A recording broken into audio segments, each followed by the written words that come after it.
Hi guys, Patti Glasgow here, author and creator of Teach Love Life, and welcome to video 3 in the Stress to Success series. In the first video we looked at what stress is and how we can manage it by checking in with what we're making things mean. In the second video we looked at our wheel of life and how balanced or unbalanced it was. Then we looked at one particular area that we want to create change in and decided on an action step. Then we schedule that action in our diary for the coming week. How did you go committing to your action step? In this video, video 3, is all about preventing stress before it even takes hold. So how do we prevent stress?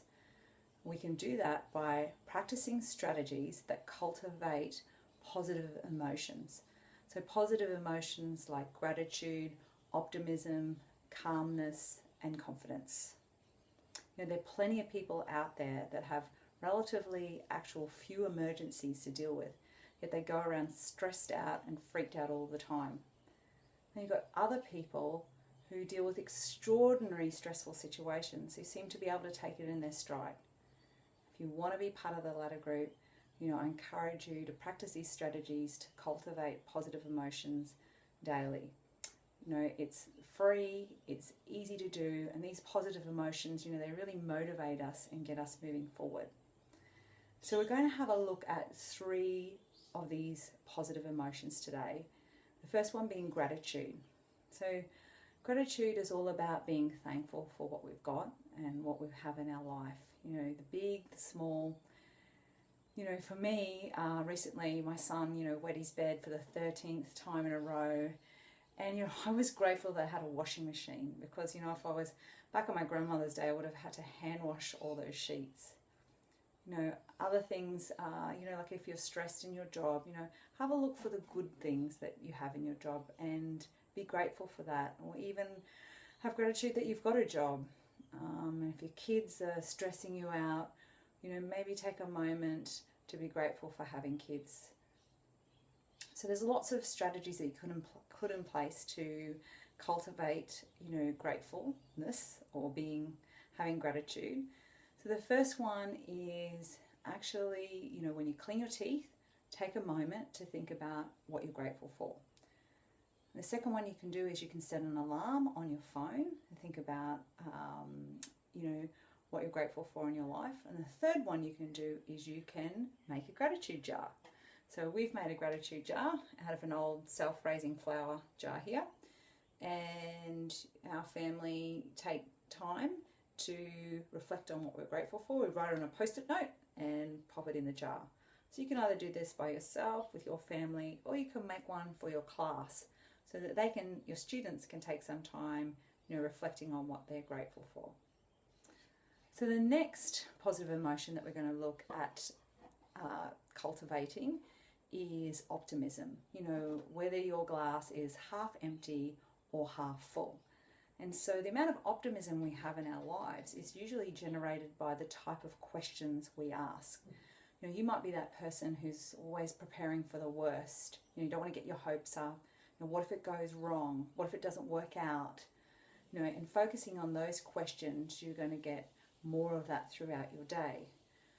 So the quality of the questions determines the quality of your life. I had a client who used to wake up and say to herself, how the hell am I going to get through today?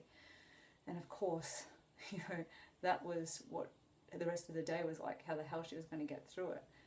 So she now asks, what am I going to learn today? How am I going to learn and grow? So if you'd like to borrow her question, you're more than welcome to do that. So one way of cultivating optimism is when you first wake up asking, how am I going to learn and grow today?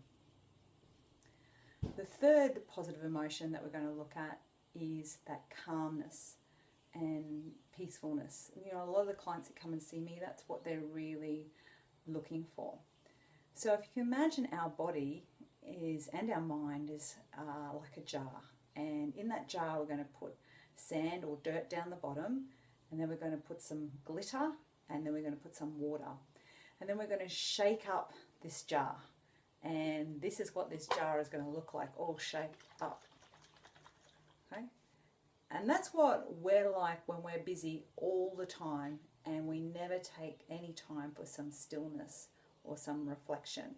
You know, that's how we feel when we're busy, busy, busy. We're doing lots of things, but we're not actually being productive or doing things effectively. So when you're constantly helping out, constantly doing tasks, running from one thing to the other, from family to work, and never having a break, that's what your jar will end up looking like. But if you take some time to be still, you know, even if it's just 5 minutes, then your jar can look completely different and can look something like this. So as you can see, all the dirt, all the sand, which represents our baggage and all our negative thoughts, it settles down to the bottom. And then our glitter, which is that level here, sparkling glitter is like our inner light. It's allowed to shine. And then the water represents how we move forward and the clarity that we can have in making decisions around what we do and how we act. So this is the jar of somebody who's taken 5 minutes to be still.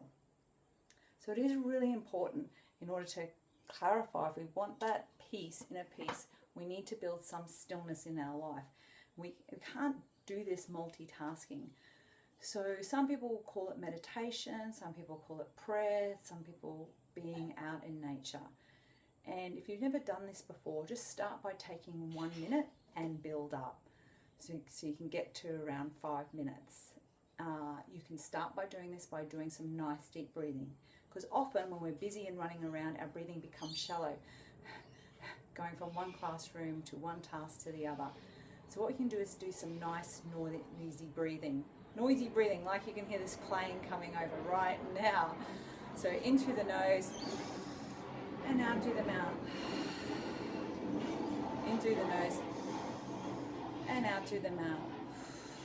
And as we slow down our breathing, we'll slow down our thoughts that are racing around. On that note, with our thoughts, if you've never done this before, your thoughts will be rushing into your mind and telling you things like, you shouldn't be still, you don't have time, come on, you're wasting time, get going. Just notice those thoughts. It's like a busy bus station. So your thoughts are coming in and watch your thoughts go out. Just like a busy bus station.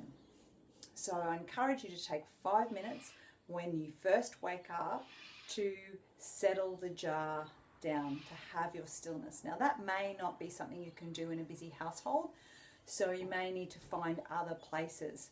So for example, you might do it in the car before you get into work, or you might have to go to the bathroom and lock the door and have 5 minutes. So it's really key that you have 5 minutes of calm stillness on the inside so that you can navigate your way effectively through all the chaos on the outside. So, you know, we all know what to do, but sometimes we get stuck on taking action and putting it into place. If you'd like some more tailored support, I have provided the link below for you. Look, I hope you found this video useful so that you can continue to do the most important job in the world, which is teach and love your life. That's it from me today.